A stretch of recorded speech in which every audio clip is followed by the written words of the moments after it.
Good day and welcome to Conversations with AARP in the Virgin Islands. My name is Troy Deshabert Schuster. I'm the State Director of AARP in this territory. And as always, it's a pleasure to be with you, bringing you interesting and important information from AARP in the Virgin Islands. AARP is America's largest nonprofit, largest social mission, and largest advocacy organization in the United States. And we're proud to have offices in every state in the Federation, as well as the territories of Washington, D.C., Puerto Rico, and the United States Virgin Islands. And so today is a pleasure to welcome Jose Acaron, my colleague, who is the state director of AARP in Puerto Rico. Welcome, Jose. Saludos. It's a pleasure to be here with you, Troy, and with all the friends from VI. It's always great to work as a region with the Caribbean region of ARP, VI, and Puerto Rico. Yes, and thank you for being on the show with us today and talking about the Caribbean region or sub-region. As you know, but for our listening audience, we are part of the Eastern region within AARP, which includes the New England states, Delaware, Puerto Rico, and the Virgin Islands. But recently, we have seen that there's so much opportunity for Puerto Rico and the Virgin Islands to work together. So AARP has developed unofficially a sub region, a Caribbean region within the Eastern region. And so Jose and I, our two offices make up that sub region. So it's wonderful to have Jose on with us and to talk about the work we'll be doing together. Yeah, that's great, and it's so true because there are so many issues that aging issues that impact Virgin Islands and Puerto Rico, uh, because we're so different culturally, and the way even um, federal programs impact Puerto Rico and the Virgin Islands is important that we build an agenda together to solve, improve the lives of U.S. citizens here in the Caribbean. Yes, and one major part of the agenda that we're working on together is caregiving. And so at And that is AARP, huge, that is definitely, and huge as in our both our population cultures. Yep. in both. And as our aging population continues to increase, we see more and more family caregivers, and especially because of our culture, as you mentioned, Jose, you know, the closeness of the family, the extended family beyond the nuclear family is so very important, and we see generations of people caring for each other. I'm sure you see that in Puerto Rico as well. Yes, and as you know, a lot of the services, a lot of the benefits, for example, Social Security, supplementary Social Security, SSI, and some of Medicare, they don't apply the same to BI and to Puerto Rico. So we don't have the same resources to take care of our loved ones who are aging. And it is important that we as an organization and we as both territories work together to build structures to allow people to age in place with dignity. Aging in place with dignity. That is something so very important. We see through many, many studies that there is much better outcomes, even increased longevity, if people are able to age in place, meaning to age either in their home or if they need to be in a long term care nursing facility, at least one in their hometown where they could be around family and friends. But of course, the best is in their home and allowing them to age in place that way. And so family caregivers allow that to happen. Yeah, and also culturally, and you talk about this at the beginning, we like to take care of our loved ones. And is even perceived as something bad uh, where children don't give their best to support their parents. And this is increasing more and more, like you said, because I know that it's same happening in AMBI and same in Puerto Rico is that we have a lot of people moving to the States, leaving their parents behind in Virgin Islands and Puerto Rico without a supporting network for the aging. So it is more and more important. Sometimes we have one son, one daughter taking care alone, taking care of the parents. because the other family members left the islands. Mhm. So it is increasing, and the migration is impacting us. The aging of the population is also impacting this. And it is extremely crucial that we build communities that support each other. And this is one of the main goals of ARP, how we provide spaces for people to meet and work together to improve their lives in their own communities. Yes, and here in the Virgin Islands, we do a lot of caregiver support, using clinical psychologists to have group sessions or just sharing sessions, if you will, with caregivers.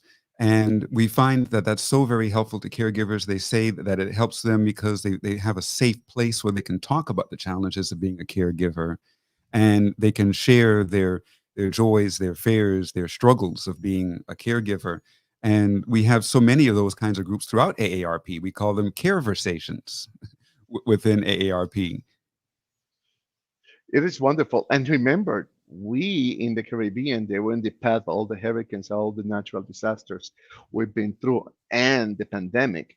That has put more stress on caregivers, on taking care of their relatives and their loved ones. So it is important that we provide those spaces to people to talk to each other and to see and to share with each other ways to improve their lives and the lives of the people they take care of. Yes, absolutely. And now we are in Hispanic Heritage Month from from the middle of September until the middle of October. And so here in the Virgin Islands, we celebrate Hispanic Heritage Month in a special way because, like the rest of the country, we have many, many, many Hispanics living here, especially a very large Puerto Rican population, Dominican Republic Dominican. population, Mexican, Colombian, Venezuelan. And so we celebrate that in a special way here. And I imagine also in Puerto Rico, since it is a Hispanic island. And so, talk to us a little bit, Jose, about what we've been planning together. This event to entertain people and also to bring awareness to caregiving. Yes, we had conversations months before, and we decided that caregiving was an issue that brings the two islands together.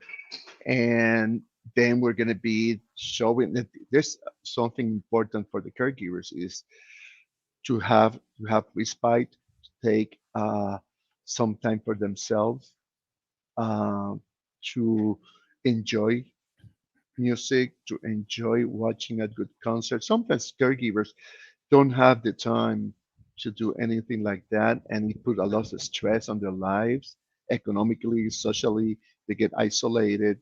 It impacts their health, the duties of the caregiving. So it is important that caregivers have space for their own, and that is what we're providing this Saturday the 9th.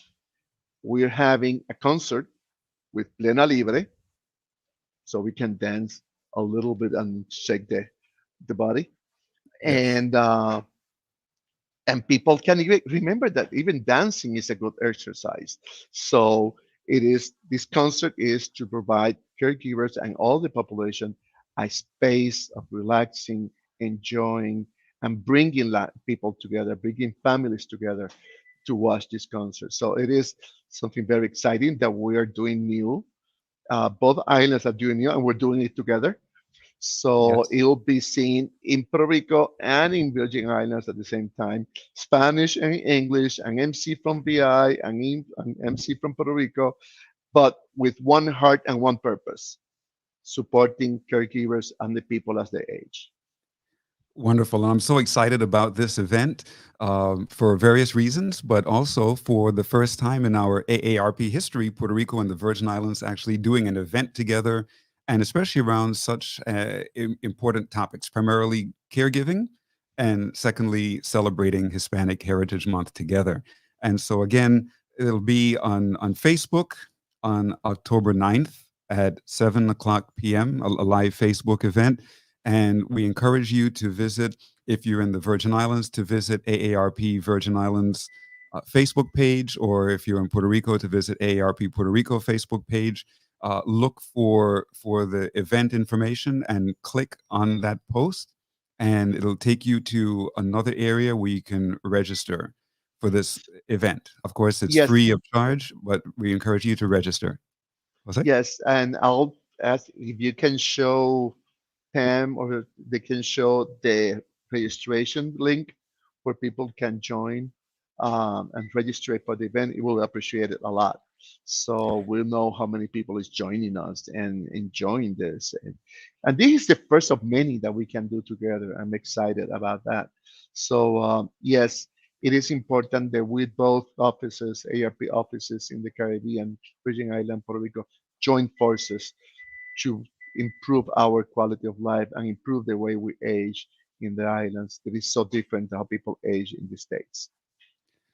Yes, and during this show, we will put the link into the message, and it'll appear on Facebook under this particular conversational event that we're engaged in presently.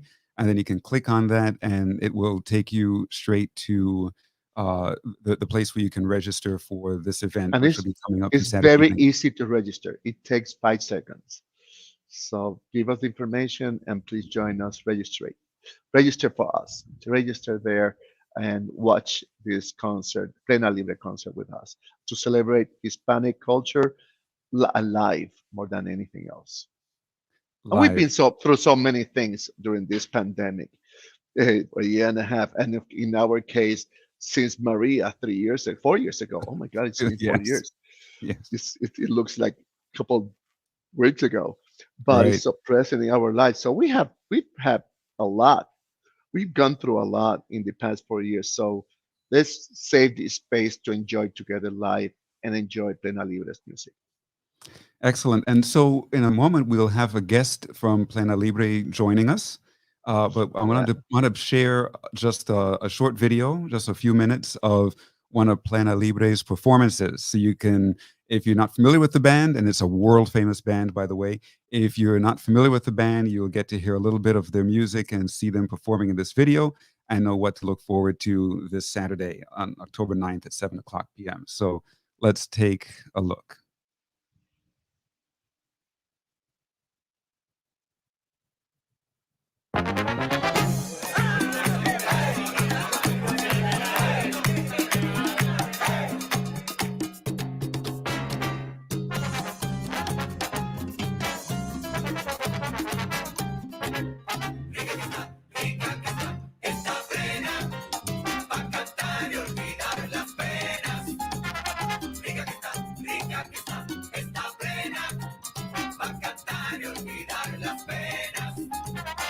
No olvido de mal de amores y de tus besos, de lo mucho que te quise, lo mucho que prometiste y no me diste nada de eso.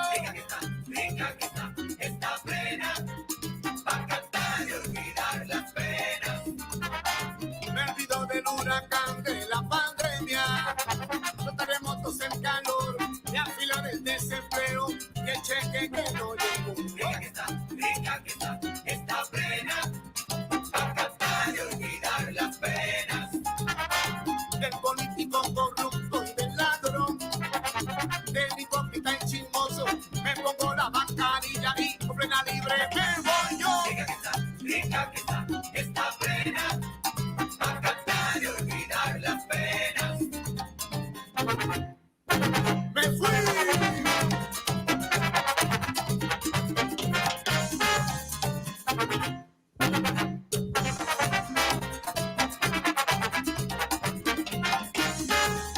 Rica que está plena, pero qué rica y sabrosa está mi plena para cantar.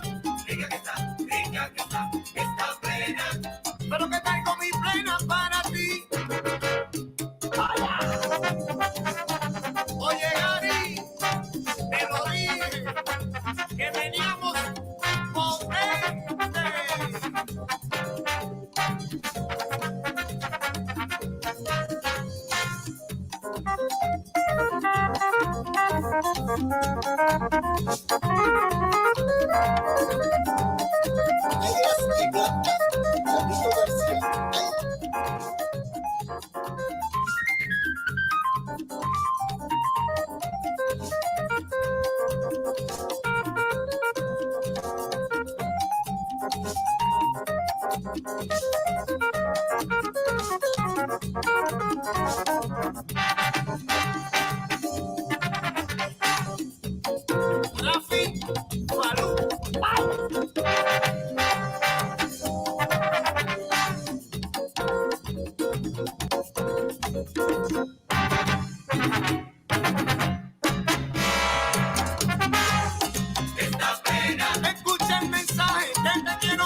Excellent. And so we have joining us today Gary Nuñez, who is the founder of Plena Libre.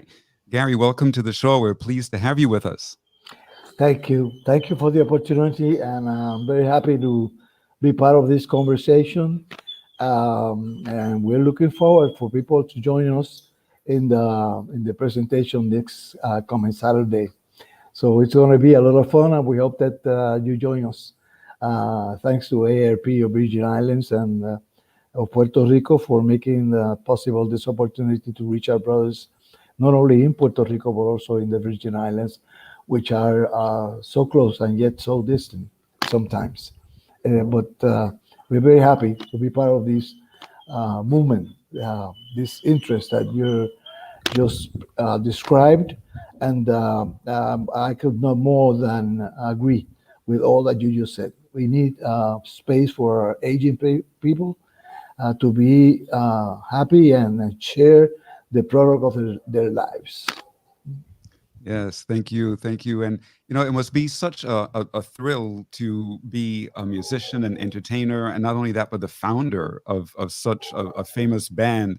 Thank you. You must just feel this incredible energy when you're in front of people performing. And it's wonderful to have you with us again today. Thank you.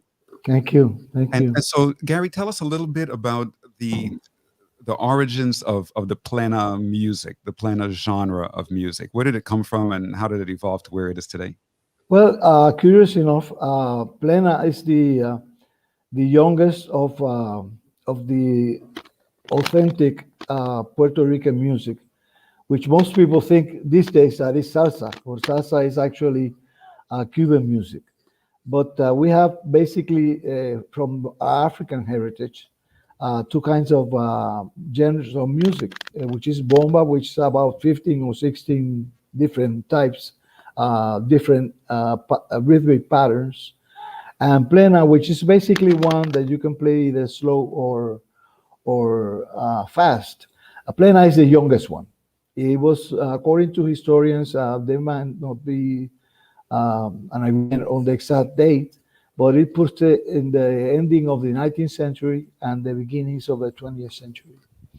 The reason it spread so far, so fast, is that this is a music, the plena in particular, this is a music that was cultivated by the agricultural workers, and they went from town to town according to the season, the agricultural season, and it became very rapidly a very important part of our folklore, because like most folklore from the world, is basics. The function it does in a society is that it provides a space for community, and in the case of religious aspects, spiritual aspects. In the case of the plena, it was more a community thing, and it serves also like a sort of oral newspaper. We got to remember that by that time there weren't radio, no TV, no newspapers, or very little newspapers. So the plena sort of filled that gap of telling the stories from one town to the other, to the other, to the other. So there was a means of communication through the music. And also, because plena is such a very happy rhythm, it's part of the party, the celebration, joining together, of creating the sense of community wherever you go. So it's a very important part of our folklore, as it is the bomba. But the bomba is more like an older rhythm, has centuries in the tradition. It comes directly from the slaves that were brought to work in the plantations. One thing in particular about plena is that it's a rhythm that not only incorporates the rhythmic patterns of Puerto Rico at that time, but also has an influence from the Virgin Islands, because plena is born in the south part of Puerto Rico, Ponce. Excuse me. And the first family actually that is recognized as a plena playing family is the Clark, and these are people that came from Virgin Islands. Oh, no kidding. So yeah, they were That's good to know. incorporated.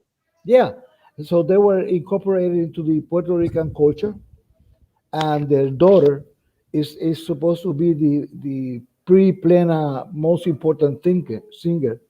The first original plena musician recognized as such is a guy that is a person that was called Jose Boom Boom Oppenheimer.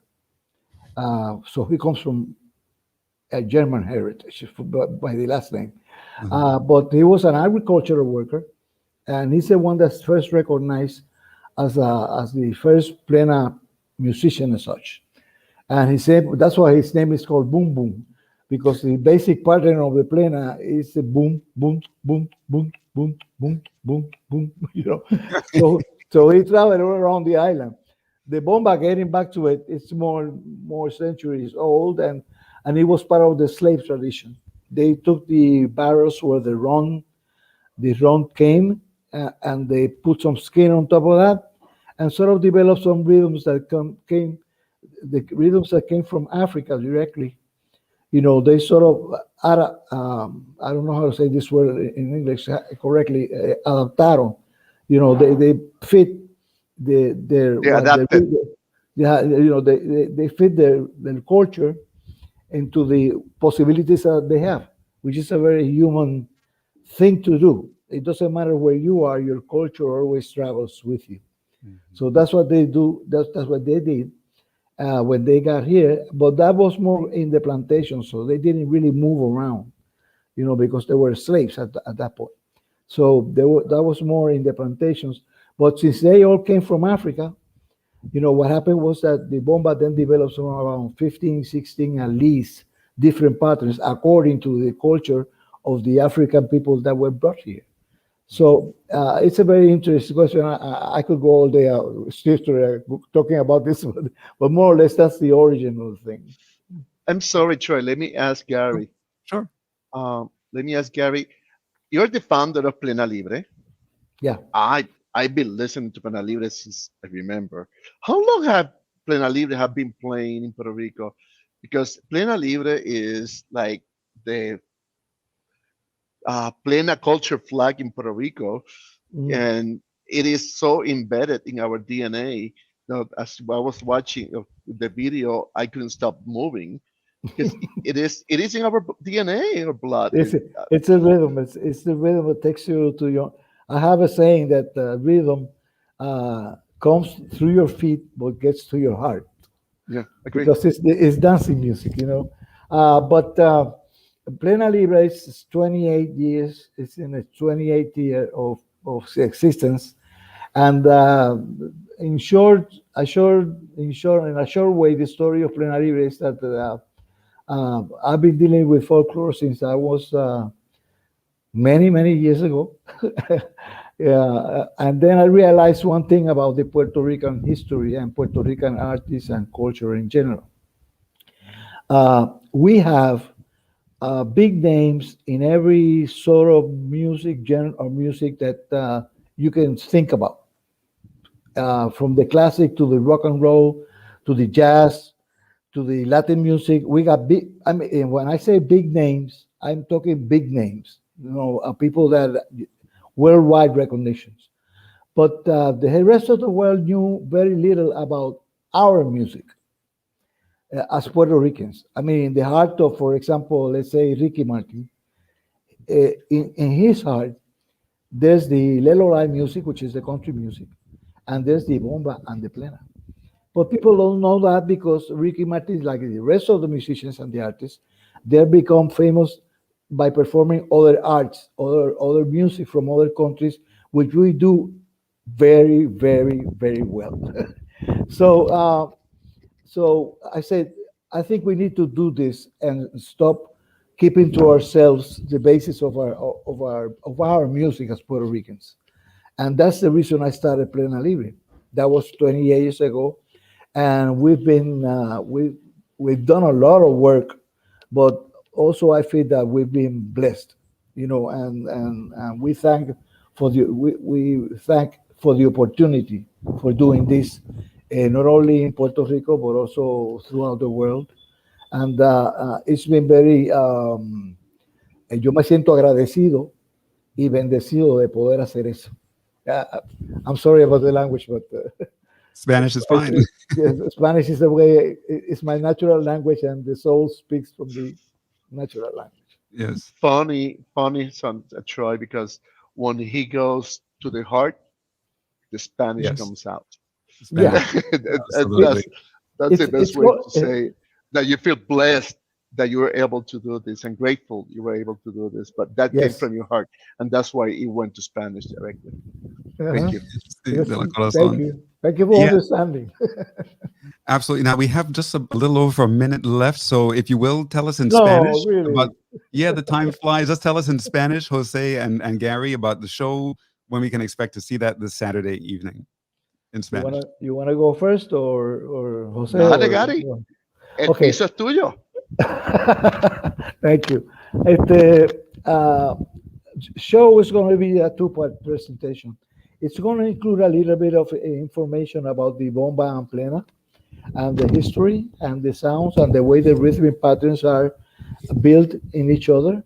You will get a lot of some information about that.